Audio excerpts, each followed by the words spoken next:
Do you ever feel super stressed when you have to think about taking multiple kids out in public? Maybe you are a mom of one right now and you can't even fathom how you would take a second child out in public, or maybe you are planning on having your second baby here pretty soon, or maybe you're pregnant and about to have your second baby, or maybe you've already had the baby and you have two kids and you've tried going out and it was a hot mess and you're like, I do not know how people do this. I will never be able to go out in public again. This video is for you. We are going to be diving into all the things that I've personally learned in this journey of being a mom of two under two. Now it's not two under two. My son is 2.5. But when my daughter was born, he was 20 months old. And so I had two under two for 4 months. And then, yeah, it's just been kind of like a whirlwind since then. And I've had to take them out in public alone. And I was super stressed out about it. It was very overwhelming for me.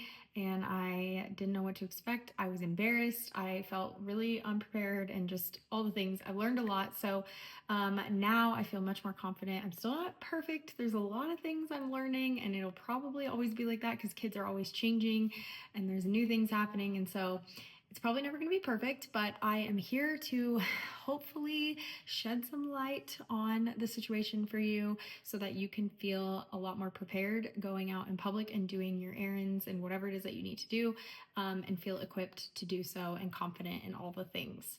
First, I just want to say, hi, my name is Sarah Elrod. If you're new around here, I am one half of Elrod Ranch. We are aspiring first generation cattle ranchers. So around here on our channel, you can expect to see things like homemaking, homeschooling eventually, homesteading as I like to call it, even though I don't know, I feel like that's very trendy, but homeschool, homestead, homemake, all the things at home, but with like a rural lifestyle twist on it, because we do live in a rural area. We live out in the country in the desert, which is kind of interesting. I hope that if you haven't already, you hit that subscribe button, you like this video. I talk about a lot of motherhood things and just family and faith and all the good stuff. So yeah, definitely hit that subscribe button if that's something you're interested in, and let's dive on into the video. So when I first became a mom of two kids, I was so stressed on how I was ever going to manage two kids out in public. I mean, two kids in general, like at home is a lot, but then the thought of going out by yourself into public with them is even harder. And I don't know if this is just like a rural mom thing, but obviously if you live out in the country, you're typically probably more of a homebody. Everything is farther away than obviously if you were to live in town, where you could just like leave and everything is 5 minutes away or whatever. It's not like that where we live. We're not like super deep rural, but the closest grocery store is like 20 minutes away. And then like town, like deep town, is like at least 30-45 minutes away. And so I do feel like this adds an element to everything I'm going to talk about today, which is why I want to kind of just like preface this by saying, one, everything I'm about to say is just tips and things that I think will help make things easier for you. However, I feel like I just need to acknowledge the fact that no matter what you do, no matter how prepared you are, you can't prepare for everything, and something could always happen. And it's just always going to feel a little bit overwhelming and chaotic. Like there's really just nothing you can do about it, but I think it can help if you're better prepared. Just even if it's mentally prepared, like you know things might go crazy and that just makes you feel better about it. Whereas if you go into it thinking like they're going to behave 100%, nobody's going to have a meltdown and everything's going to be great. And then when that does not happen and somebody starts screaming and laying down on the floor and freaking out, you get super embarrassed and you just like did not expect that. So I think you need to have realistic expectations of what it's like parenting multiple kids, especially if those kids are younger, like toddlers and like little kids, because obviously they are new to the world. They're trying to figure it all out. There's a lot of things happening there. But when I first had my daughter, and my son was only 20 months old, so he wasn't even 2 years old yet, And so he was in the age where he's running away a lot. He like literally doesn't listen. He doesn't understand anything really at that point. And so it was like pretty chaotic to have a newborn and then have that. I baby wore a ton, and that was always helpful because if he did take off running, I could just like chase after him. Now at 2.5, he is more difficult in some ways, but a lot easier in other ways. He still can be a runner, and he doesn't always have his best listening ears on, but he at least understands consequences, and he is getting better. And he's to the point now where I can like sort of trust him to be in public and not just take off running and like leave my side. Another thing when I first became a mom of two was I was so embarrassed to go out in public because of the amount of stuff I felt like I was taking. Now, I think in the beginning you just feel like you have to have so much stuff when in reality you really don't. Like some diapers, some wipes, maybe a snack or whatever, and like that's pretty much the necessities. But I had like a full diaper bag packed for my baby and a full diaper bag packed for my toddler, and it just felt like I had so much stuff. And then on top of that, I had our double stroller that I knew we were gonna have to have. I got it before my daughter was born, because I knew I wanted a double stroller, especially since my son was not, he's still like very young, so he couldn't like walk everywhere. And I was so embarrassed by this stroller because it is so big and like just long, and I just felt ridiculous having it out in public. That has changed, and we will talk about the stroller a little bit later on, but I was very embarrassed by it because I just felt crazy having all that stuff. I mean, 2 kids felt like 1,000 kids. So that was kind of like a whole big deal. And then the other thing was just I felt like people were always watching me. And that might be true even with one kid. Like you kind of just feel embarrassed and you're still figuring it out and all the things. But I like really felt like everybody was watching me because as my son is getting older, like obviously the baby at that point is the easy one. It doesn't feel as easy with your first baby because you're still like new to all of it, but by the time you have your second baby, the baby part of it is like so easy. It was my son who was becoming a toddler and having emotions and big feelings and all the things. He was way more difficult, and so I was really struggling with that, and I felt like people were expecting me to discipline him a certain way, or I was being too hard on him or not hard enough, or like whatever that looks like. And so I did really struggle with being embarrassed and feeling like I should have been doing more or not, doing less or whatever it was. So that was kind of hard. But now where I'm at, like I said, he is 2.5. Well, actually almost 2.5. And then my daughter is 9 months. And I am way more willing to parent my kids in front of other people. I honestly take, like, when people are looking at me, I'm actually filming this after I just went to Costco, and a lot of times I won't bring my stroller to Costco if I'm just grabbing like a few things and I know ahead of time like what I'm getting. This is actually, I didn't include this in my tips, but I will just say this right now. If you can like know in advance what you're going to go into a store and get, like today I had to get wipes and I had to get diapers and a few other things that I knew ahead of time come in like big boxes, so it was going to take up a lot of the cart, and so it would have been hard to have both of my kids in the cart and get all this stuff. And so it just felt easier to take the stroller and the cart, so you're doing the thing where you're pushing the stroller and pulling the grocery cart behind you. And again, you feel ridiculous when you first start doing this. It feels so crazy, but and I was like super embarrassed to do it the first time I ever did it, and now I like strut my stuff through Costco, and I try to go to Costco in the mornings in the middle of the week when it is not busy and it's just me and the old people. But I get actually a lot of compliments now where people will come up to me and be like, oh my gosh, you are Superwoman. I am so impressed. I actually had a mom when Fallon, my daughter, was still very young and very little. So it was like kind of one of my first times doing this. I had a woman come up to me and actually in the diaper aisle, and she was like, I just want to say I'm pregnant with my second baby right now, and watching you go all around the store with your stroller and your cart is like giving me so much like good feelings, because she was super stressed and didn't know how she was going to be able to do that someday. And so I loved that, that watching me do it gave her confidence to do it, because I did not feel confident, especially at that point in time. And so even today, I had several people come up and say, like, oh my gosh, you are like, I'm so impressed by what you're doing. And like, that's amazing. And then you still get the people that are like, wow, you have your hands full. Anyway, we'll talk about that too in just a second. And then I think the other thing that's just really given me a lot of confidence of being out in public is just to realize that my kids have just as much of a right to be out in public as anybody else. It is the public. Children are welcome to be in the public. Obviously, there are certain establishments that maybe don't allow children, and that's fine. But generally speaking, the grocery store, the mall, whatever it is, children are allowed to be out in public. Children are allowed to be on airplanes. Children are allowed to be, public transportation, whatever it is. They can be there, and some people do not like that, and that's okay. Most people aren't going to say anything to you, even if they go onto Facebook later and complain about it. You never will have to know about it, but your kids have just as much of a right to be there as anybody else. And even if they are throwing a tantrum and being disruptive and all the things, obviously you got to read the room. If you are in a quiet place and your kid is just screaming at the top of their lungs, probably best to remove them from that situation and do whatever you got to do to calm them down.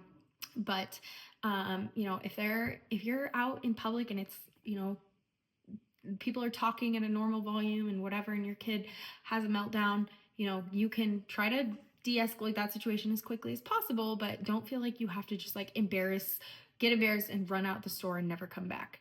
You don't have to do that, and that is definitely a learned thing. It's a lot easier said than done, because no matter how long you do it, I feel like it never gets easier. It's very embarrassing when your kid has a meltdown. My son actually recently probably just did his worst one when we were in Costco, probably like a month or two ago now. Actually, it was on Halloween, so it was like a couple months ago. But we were literally in Costco. I was trying to just like get through the store, whatever. And he was like full blown meltdown in the car, like throwing himself on the bottom of the car, all the things.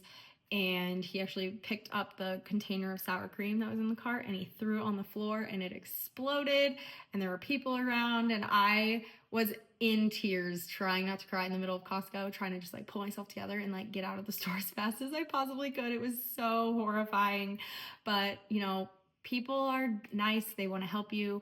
And, you can let them help you. And you just have to understand that your kid has a right to learn how to behave in public. Like, they will never get better and not have tantrums if they're not exposed to those environments. So the people that think they don't belong in public have it backwards, because these kids will never get better if they don't learn to go out in public.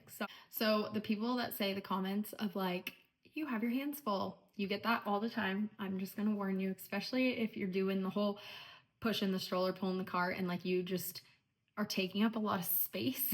I feel like you're just more noticeable, obviously. And even not, like, I feel like people just see two young children close in age and they just think, wow, you have your hands full. And I get most of the time when people say that, it is like it's like a comment. There's really nothing about it. You look busy, you might even look overwhelmed, and so they're saying that. And the fact of the matter is, that's what I'm thinking. Like, wow, I have my hands full. I don't know how people with like 4 kids do this. I only have 2, and like I feel like I want to rip my hair out. So I know most people mean it well, and so I try not to like let it annoy me, even though there are times when it does, especially just what the situation might be. But I have learned to make a comment back of, and I know other people say this too, but people will be like, oh, you have your hands full. And I'll turn and say, and so is my heart. And I don't know, I think it just changes the tone of it. Cause I think while most people mean it well and they have nice intentions behind it, some people probably mean like, oh my gosh, I am not jealous of you at all. You look crazy. Like, you have your hands full. And I think if I say, and my heart, something about it is just kind of like, oh, like that kind of just changes the tone. I don't know. I feel like I just want to show people a little bit of Jesus in like random little elements of the day. And I just think that having that kind of maybe shifts something in their mind of like, yes, I might look like a crazy woman with kids, multiple kids, and they're screaming and they're yelling and it's chaos, but like, I love every minute of it. And I never want people to feel like, even though on my hardest day of motherhood, when things feel like too much, I still like, even though I want to pull my hair out some days, I still want that. Like, I wouldn't change that for anything. Like that is still the life that I want to live. So I don't know. I just feel like turning around with like a quick witted comment like that kind of switches it in their brain of like, oh, okay, like she's super overwhelmed, but like she's happy. I don't know.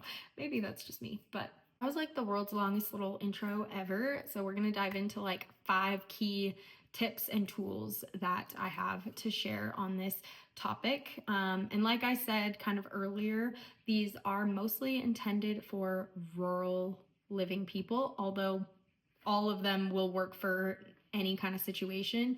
But I think the key takeaway here is there are situations that people that live in town can do easier than what like a rural mom might be able to do. And the biggest one that comes to mind is I've heard people say like, okay, if your kid starts having a meltdown, like nothing is that important. You can just leave the store and come back another day. And while yes, you could in theory do that no matter where you live, that's a lot easier if the grocery store is 5 minutes away from your house. If you are someone who lives an hour or even 30 plus minutes away from a grocery store or whatever it is that the errand you're having to do is, and sometimes no matter what it is, like you just have to do things there, you have to get stuff done and you have to bring your kids along with you. That's just life. And so I think it's just important to realize that, again, your kids have a right to be in public, but there are just some things that you have to do. Leaving is not always an option. Okay, so we're going to dive into the tips. Tip number 1 is to plan your trips and your outings around nap times. And this kind of just depends on like how it works better for you. Whether you want your kids to nap in the car or if you want them to nap at home, so you have to do things before like their nap time. And I've done it both ways, and it really just depends what I'm doing and how far away the thing is that you have to go do. So like our grocery store and like our Costco is only like, I don't know, 25 minutes away. So that's not a very long nap to have my kids nap in the car. Like if I time it out to where I'm leaving. Now, sometimes you have to, and it is what it is, and they just get a short nap that day. But I try to like either put my kids down for a nap, or when they wake up, ideally for me, it's they wake up in the morning, we get dressed, we get ready, and we go out like first thing in the morning and get it all done before afternoon nap for my son. Now, this is where it comes into play with like the multiple kids thing, because obviously if you have more than one kid, you have more than one nap that you're working on, and most of the time they are not going to be on the same nap schedule. My kids definitely are not. I have, like I said, a 2.5-year-old and a 9-month-old, and so my daughter takes 2 naps a day and my son only takes 1 nap a day, and his 1 nap is in between her 2 naps. So she naps and then she wakes up, and then he naps and then he wakes up and then she naps. There can be a little bit of overlap on that sometimes, but like right now they're both actually napping at the same time. I kind of overlapped his nap with her nap, so it kind of works out. But yeah, I try really hard to mostly just plan around his schedule. So my tip there and advice there would be to pick your most difficult sleeper and plan your trips around their naps. So like my daughter, she's a baby, she can kind of sleep wherever. Like worst case scenario, I can take her whole car seat with us. Whereas if my son falls asleep in the car, I cannot take his whole car seat with us anymore. He's in a big kid car seat, so you gotta like pull him out, so he has to wake up. Whereas with my daughter, she can kind of just come along. You can pop her car seat into the stroller and you're good to go, or in the cart of the grocery store or whatever. So pick your hardest napper and work your schedule around their nap schedule. My second tip is to prepare your kids for what is about to happen. Now, if you have like very young children, I know that might not work super great, or you might not think it does, but I have learned that kids are more receptive to that kind of stuff more than you might think. It doesn't mean they're going to be perfect just because you prepared them ahead of time, but I do notice a difference in my son when I prepare him before I get him out of his car seat for what is about to happen, like what my expectations are and what the consequences will be if he doesn't listen to what I'm expecting of him. And again, doesn't mean he's gonna be perfect. A lot of times it all flies out the window and he doesn't listen to me anyway, and it is what it is. But I will go stand next to him before I pull him out of the car seat, and I say, okay, we're gonna get in the car seat, or we're gonna get out of the car, we're gonna get, you're gonna sit in this cart and you're gonna listen, and you can have a treat while mama walks around the store or whatever it is. Or if we're like walking through a parking lot, I'll tell him, I'm gonna take you out of your car seat and you need to stay by me. You need to hold my hand as we walk through this parking lot. You are not allowed to let go of my hand. If you let go of my hand, you will be in trouble.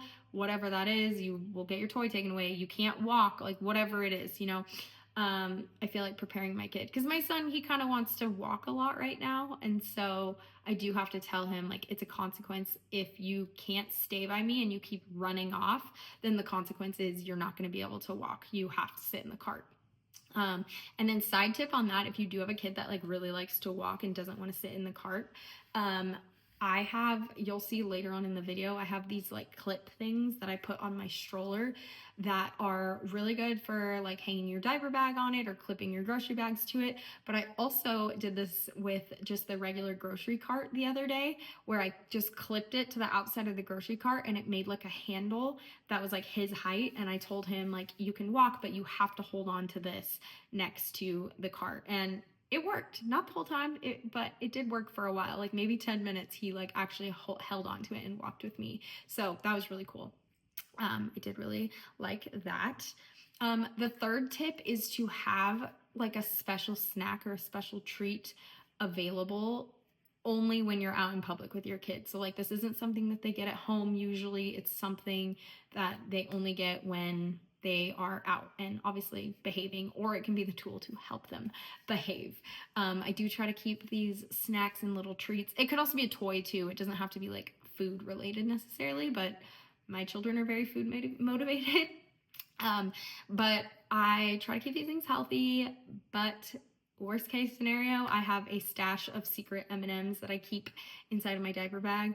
And sometimes I'll shove them in my pocket if I have like a sweatshirt on or something, so that they're just easy to grab. And I mean, literally, like, this sounds so bad, but literally like training a dog, like I'll just periodically hand my kid an M&M, and it keeps him happy. Like throughout Costco, he's sitting in the cart or whatever, and I will just hand him one M&M at a time. And we'll just walk through the store like that, and he just eats one M&M at a time. And I like it because they're small. He's not eating like some big cookie or whatever, and it just kind of like periodically motivates him. And then he might get distracted and look at something, and then if I feel him starting to like get a little crazy, then I'll be like, oh, here's another M&M.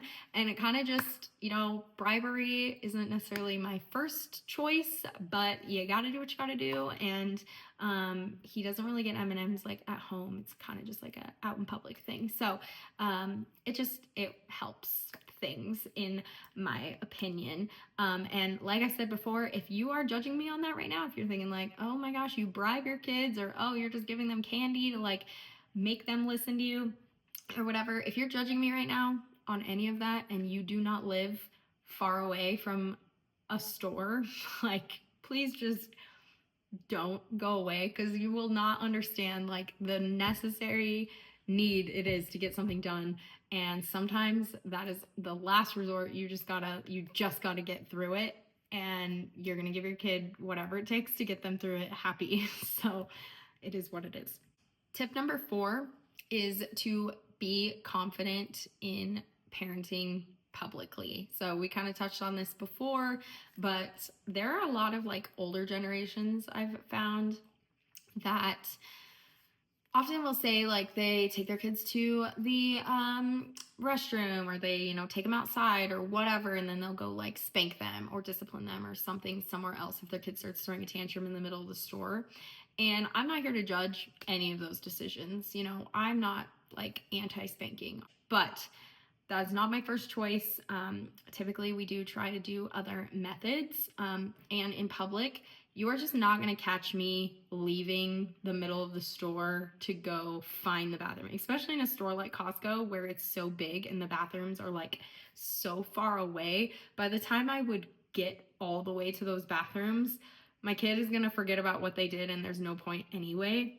So I just feel like there's better ways of handling it in a situation like that. And so for me, I just find that I bring myself down to their level. So, like, if they're on the floor throwing themselves, I stand them up. I look at them very sternly and very serious, but I get down to their level, because I think if you're just like talking down to them, it just feels a little authoritative, which is, you are their authority figure. But I just feel like it helps them, when you kind of get on their level. And I try to just like focus in on them, put myself in a bubble, ignore all the people that are probably looking and judging and talking and all the things about me, and it is just me and my kid in that moment. And I try to just talk him through it, like, okay, this is not okay. If you need to stop whatever it is that you're doing, and if you do that, then you can, whatever, I'll give you another M&M. I mean, again, we're kind of going back to bribing. I don't know what the situation is. I kind of just fly on the seat of my pants. This isn't like parenting advice. And I will say that this has taught me to be calm in other scenarios. Because obviously, if you're in the comfort of your own home, it's a lot easier to get to the point of like wanting to yell and scream and get super frustrated and super mad because nobody's around to like hear you or see you. If you're in public and you have to parent your kid, you're probably not going to do those things because it's embarrassing for you and you don't want other people watching you do that. And so for me, I feel like it has taught me skills of how to bring my kid off of this like screaming chaos moment that he's having, bring him down back to earth without me getting overwhelmed and raising my voice. And I think it's just a good skill to take into my home, because I don't want to yell at my kids. I don't want to I don't believe in fighting anger with anger. So just it has helped a lot in that sense of almost like making me a better parent. And so, yeah, but being confident, it does take time. I will say it doesn't come easy. It doesn't come fast. It takes a lot of time and practice, and just slowly you care less and less what people think about you. And again, just want to go back to what I said earlier. Kids are going to throw tantrums. Kids are going to cry. They are still allowed in public. They are allowed to be there as much as you are, as much as everybody else in that store is. So don't let that like discourage you or make you feel like, oh my gosh, I can just never take my kids out in public ever again, because that's not true. Okay, and my last and final tip is tip number 5, and that is to get a good travel system. So we are going to talk about my double stroller here for a second. Again, like I said earlier, I was very embarrassed by this stroller in the beginning because it's very big, at least just bigger than my single stroller. I don't know how big it is necessarily compared to like other double strollers, but I just felt like I was pushing a bus around. It's long, it's all the things, but it makes my life so much easier. And when I finally said, screw it, I'm gonna just like take this thing out in public and not care what anybody thinks, I was like, why didn't I start doing this earlier? It is so much easier to have both of my kids strapped down in certain situations where they are like literally strapped down, because sometimes when they're in the grocery cart and it's just that like lap belt, my son can get out of that. Like if he really wants to, he climbs out, he's not sitting down, and then if I'm trying to like force him down, it turns into a whole meltdown situation. I feel like when he's in the stroller and he has the thing like here and here and he like genuinely cannot get out of that, I don't know, it's like a little bit less meltdowny. It's more like his car seat. He's kind of used to it. And even if he does melt down, he can't get out of it. So it's just kind of is what it is. So the brand of my stroller is Chico. I love Chico. We also had, when we just had our son and he was our only child, I had the Chico single stroller. I think it's the Chico Bravo. It's kind of what the thing, like the set is called. I'm not totally sure how it all works, and then our double stroller though, I don't know if it's Bravo, it's just Chico. But anyway, I'm gonna have all of it linked down in the description so you can like get all of that. But the Chico double stroller, and then we've also had the Chico infant seat for my son and for my daughter now. I love all of it. It's really easy to use. It's really high quality. I think the biggest thing that concerned me about the double stroller too, other than just like the size of it, was if I was going to be able to even like pick it up and put it into the car and get it in and out. And I mean, it's definitely not light by any means, but I am not a big person and I can pick it up and put it in there relatively easy. Yeah, so it's not that big of a deal. I will say I do drive a Tahoe, And so my third seat is usually down to make more trunk space, and it fits just fine in that situation. But if I have that third seat up, obviously the Tahoe back seat, like the Tahoe trunk when your third seat is up, is like this big. And I don't know if it would fit back there. I don't know if I've ever actually tried to fit it back there. My single stroller fits back there. I think we've gotten the double one in there once, but it takes, I mean, you can literally put nothing else back there. So keep that in mind. If you use your third row seat often and it's this big. If you have a full size trunk and a third row seat, that's a different story. It would totally fit. But anyway, the Tahoes are just really small trunks. We should have bought the Suburban. Chevy, hear me out. I got a sponsorship deal for you. Anyway, I'm going to post actually a video that I filmed earlier of me like getting the stroller out of the car and then putting it in the car, and like just kind of how I would do the kid situation. Like if it was a parking lot, I'm just doing this out in front of my house, but just to kind of show you how I typically would do that. I feel like that way you can see how the stroller works if that's something that like you're interested in. But also if you're just, even if you don't have like that same stroller, it might just like help you understand how you put two kids in a stroller in a parking lot. So there's that. Okay, so here you see me walking up to my car. Oh, and Stetson is also here. Okay, so excuse me while I move all of the stuff, but I'm going to show you how I pull out the stroller, the double stroller from the trunk of my car. So it's obviously very large. I also just put these like shade coverings back on it. They pop on and off, but I just put them on, so it makes it like a little extra awkward just because it adds like another foot of length. But as you can see, I pulled it out pretty easily and unfolded it super easy. It's literally just this button on like the handle that you push or whatever. So it's super easy to fold up and unfold, and it's really not terribly heavy. It's just kind of awkward. So if I was at the store, I would pull it out of my trunk. Both my kids would still be in the car. I'll demonstrate with the baby how a car seat, the Chico car seat, can also pop into it. I usually put her in the back one so she's closer to me, and then my son would sit in the front one facing forward. But you could also put the car seat in the front seat and put like an older kid in the back one, or you could put two car seats in or two kids just sitting in there. So I usually put her car seat in first, and then I would go to the other side, and this is when I would let my son in. So I would open up his door, and obviously if you're in a parking lot, you don't have that much space. Here's me pretending to grab my son and put him in. Obviously this is all pretty straightforward, but this was something that I just had no idea how I was going to do. Also, these were the clips I mentioned earlier that everybody should have. You should have these clips for your stroller. They're so nice to just hang like grocery bags, diaper bags, like literally anything, or keep them in your diaper bag and clip them onto the shopping cart and use it as a handle for your toddlers to hang on to. So here's just a quick overview of what the stroller looks like. It's very well loved. We actually got ours secondhand, but I will link the Amazon version of it down in the description so you can get your hands on this if you want. I love this stroller so much. So now I'm just going to show you how I would unload. So baby out, I would put her in the car, but we're at home, so I'm not actually putting her in the car. And then I would drop the stroller down. As you can see, it folds down super easily, and then it will click into place, and then you just kind of shove it in your trunk, and it might take a little bit of maneuvering. Like I said, it's extra long now with the little shade thing attached to it, but that can come off.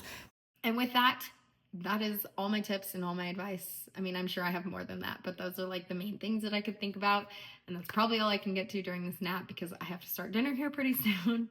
So thank you so much for watching this video. I really appreciate it. I would love to know what your favorite tip was, what you found the most helpful. So let me know down in the comments. And yeah, I hope this encourages you to be willing to go out in public more with your kids. Don't be afraid of having multiple kids. We're planning on having more kids, so maybe I'll make an updated video when we have baby number 3 on how the heck I do it with 3 kids, because I have no idea. I'm scared, but it'll be fine. We'll all figure it out. We're all in this chaotic mess of a journey together. And so, yeah, that's all I have for you today. Please make sure to remember to hit that subscribe button, like this video. Also follow us on Instagram at Elrod Ranch. And yeah, all the links will be down below. All right. Thank you guys so much. And we'll talk to you in the next one.